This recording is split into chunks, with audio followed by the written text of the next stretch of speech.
In 2026, that barely covers a decent second-hand car. It won't get you a year's rent in most British cities. It certainly won't pay for a kitchen renovation. And yet, there it is, a flat.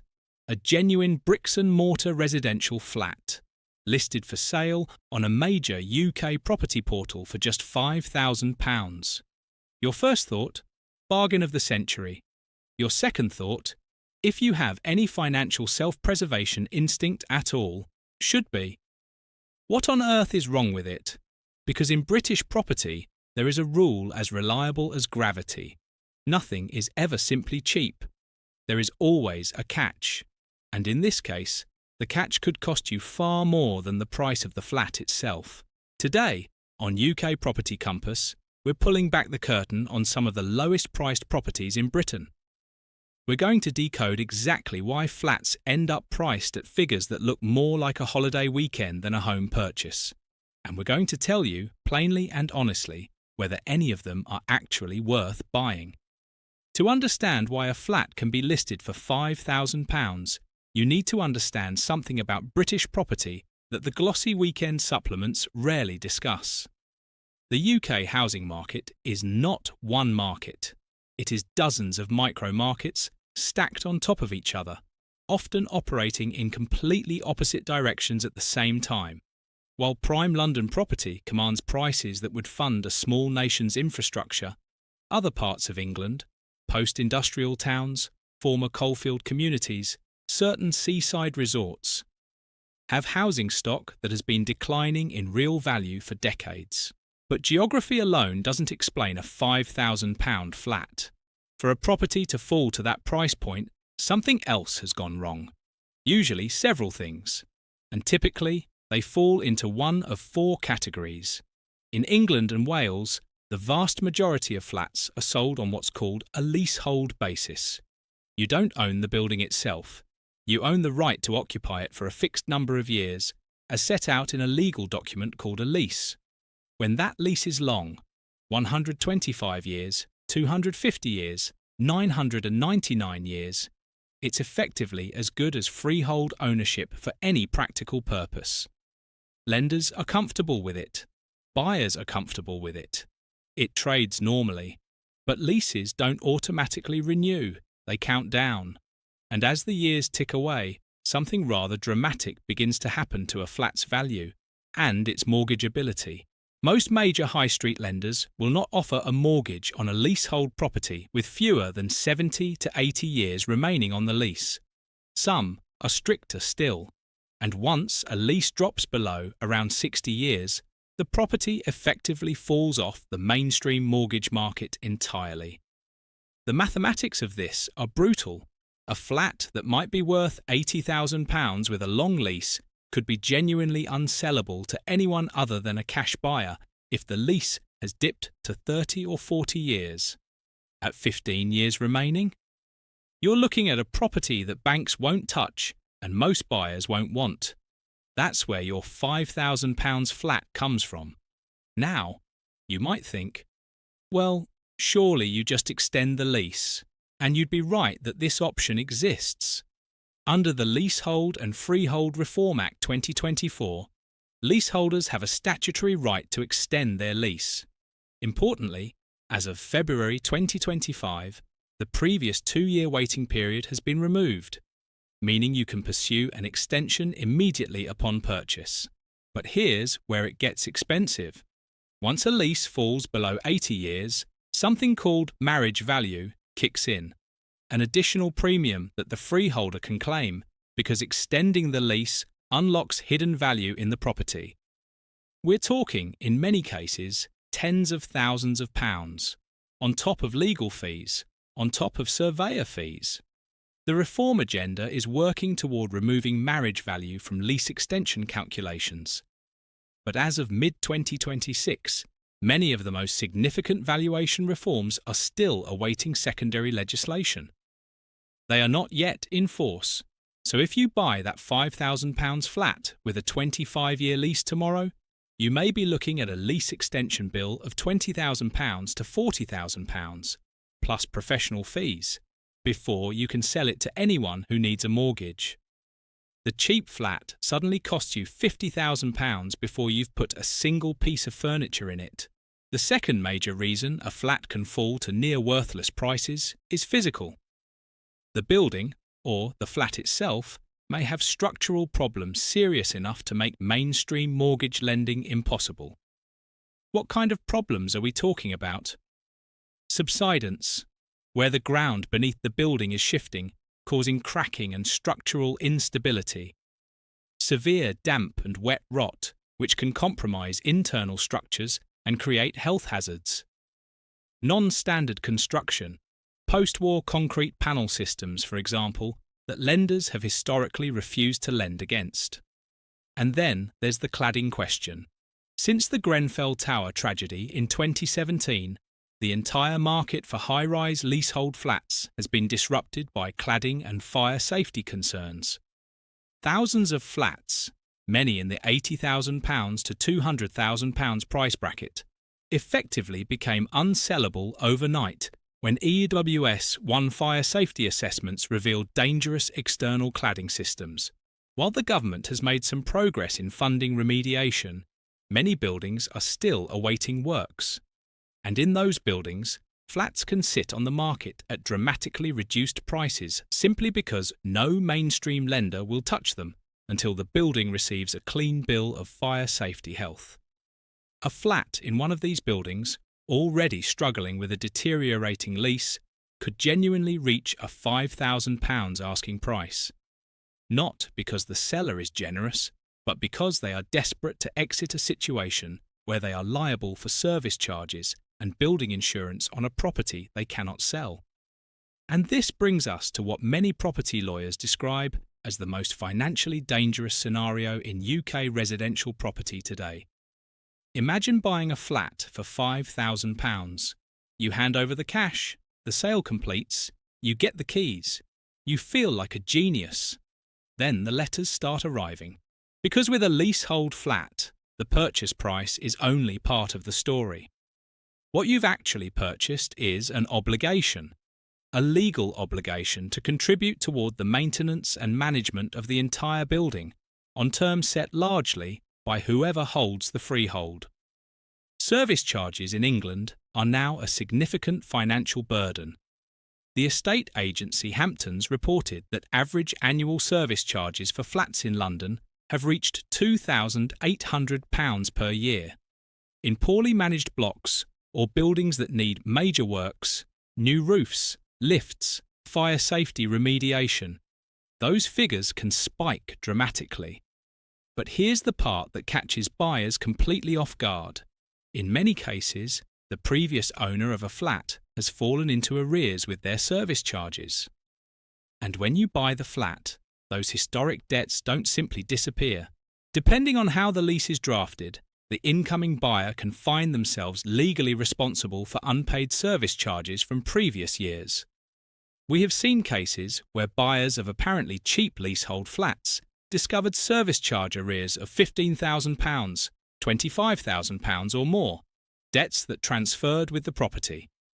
There's also what's called a Section 20 Major Works Notice, a formal consultation process that freeholders must undertake before carrying out significant building works. If a major works programme has been approved before your purchase, you inherit the liability for your share of those costs the moment you complete. A new roof on a large residential block, a complete external wall remediation programme, lift replacement. Combined, these can run to hundreds of thousands of pounds for the building, and your share, as a leaseholder, could be £5,000, £10,000 or £20,000 or more. The £5,000 flat now comes with a £30,000 price tag before you've even switched the heating on. Let's talk about something that property novices often underestimate: the problem of unmortgageability and what it means for you as a buyer. Most lenders won't offer mortgages below £40,000 to £50,000 as a matter of policy. So a flat listed at £5,000 is immediately outside the mainstream mortgage market on price alone, quite apart from any structural or leasehold issues. That means if you want to buy it, you need cash, all of it, up front. Now, £5,000 in cash is something many people can, in theory, access, which is precisely why these listings attract attention. But the buyers who pursue them often fail to model the total cost of ownership, the lease extension, the service charge arrears, the necessary repairs, the legal fees, the surveyor's bill, and find themselves financially exposed in ways that take years to unravel.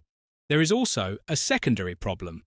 If you buy an unmortgageable property and later wish to sell it, you are limited to the same pool of cash buyers you were part of. You cannot sell to someone who needs a mortgage unless and until the underlying issues are resolved, which means the property can remain illiquid, effectively trapped, until significant additional investment is made. It would be unfair to paint a picture of the leasehold sector without acknowledging that real change is underway, even if the pace of that change remains frustratingly slow for the people caught in the middle of it. The Leasehold and Freehold Reform Act 2024 represents the most significant shake-up of leasehold law in decades. Some provisions are already in force. The 2-year ownership requirement before pursuing a lease extension has been scrapped.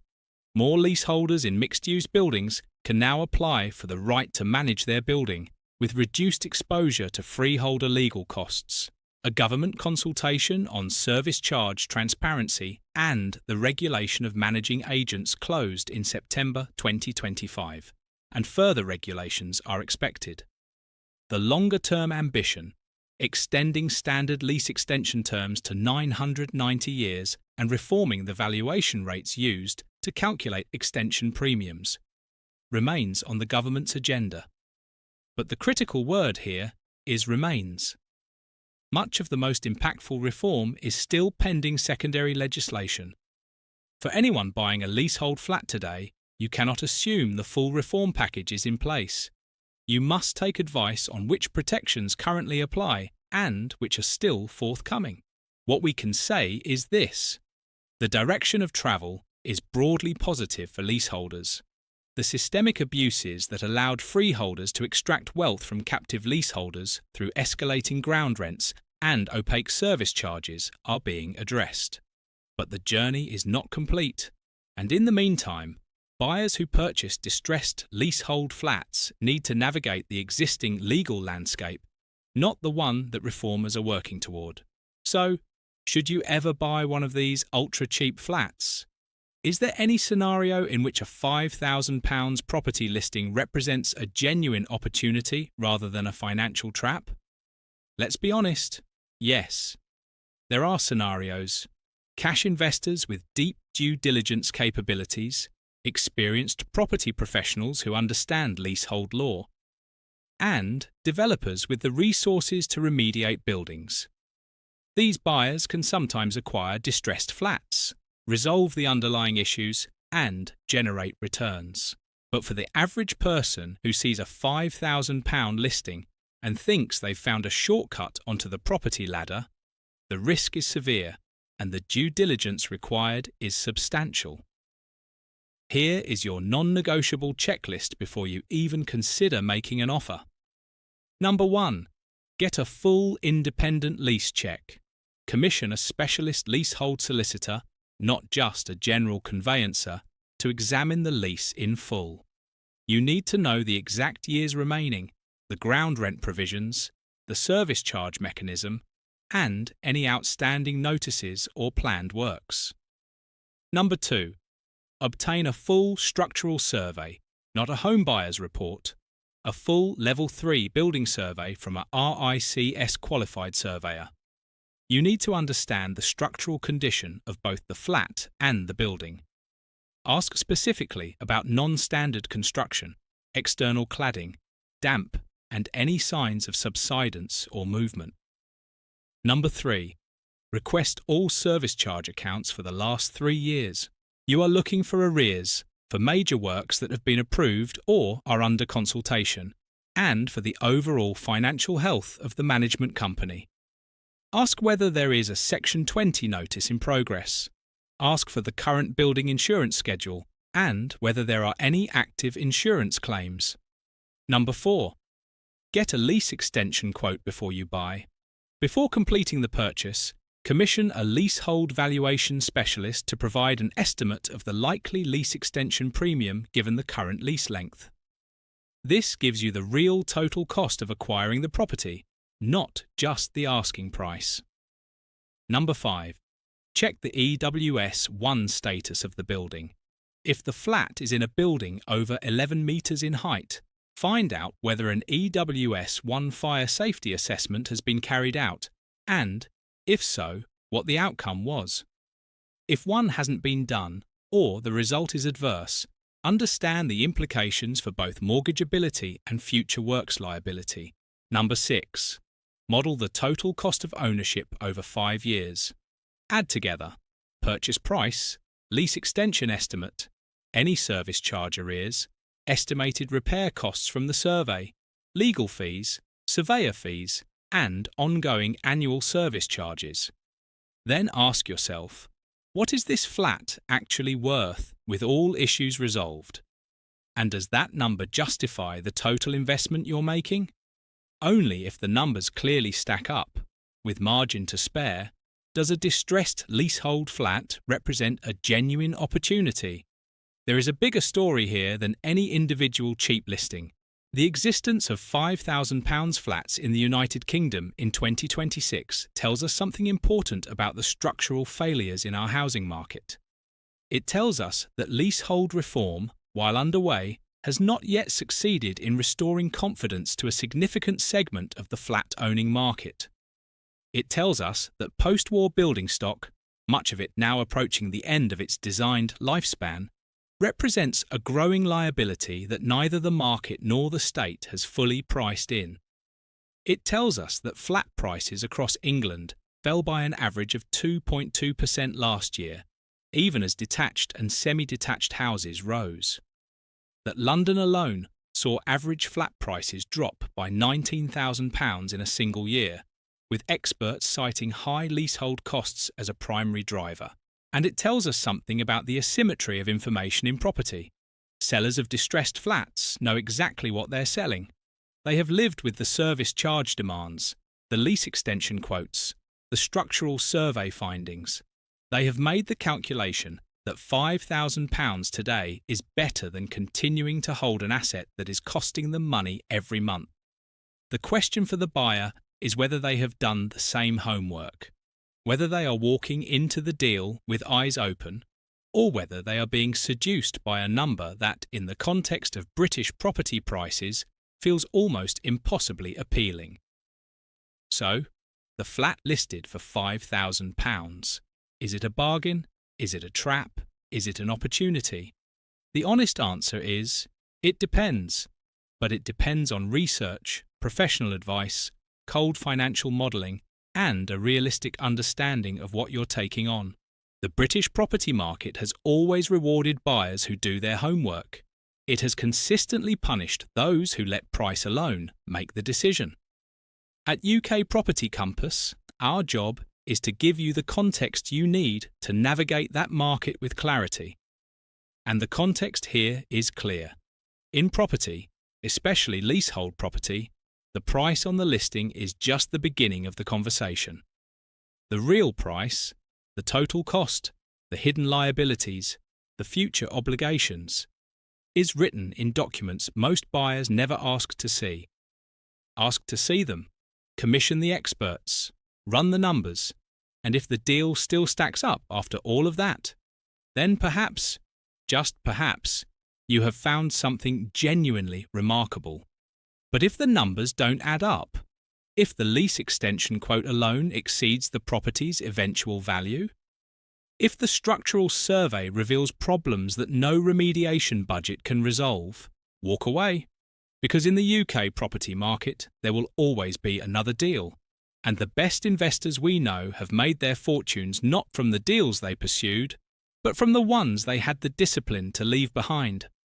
I'm host name, and this has been UK Property Compass. If you found this video useful, please subscribe for weekly analysis on the UK housing market. From first-time buyers to experienced investors, we cut through the noise and give you the facts. Links to the resources mentioned in today's video are in the description below, including the Home Owners Alliance Leasehold Reform Tracker and guidance on commissioning a RICS Level 3 building survey. Until next time, do your research, know your numbers, and always read the lease.